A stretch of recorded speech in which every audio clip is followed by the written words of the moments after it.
Pinagpapahinga po sa Maynila ang hero dog na si Kabang matapos ibiyahe mula sa Zamboanga. Inihahanda na si Kabang para sa nakatakdang biyahe sa Amerika kung saan ooperahan ang napingas niyang mukha. Narito po ang report.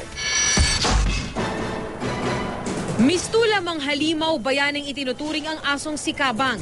Disyembre noong isang taon nang sanggain at protektahan ni Kabang ang apot pamangkin ng kanyang amo mula sa isang humaharurot na motorsiklo.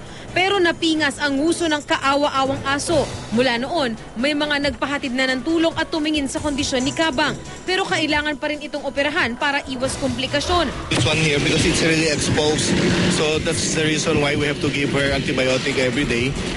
The side effect of giving antibiotics every day is that the red blood cell will go down and that's not healthy for the dog. But as of now, we have no choice. We have to do that. Mula Zamboanga, ibiniyahe si Kabang patungo Maynila para ihanda siya sa operasyon sa Amerika. Ang among si Mang Rudy hindi na naghatid sa airport.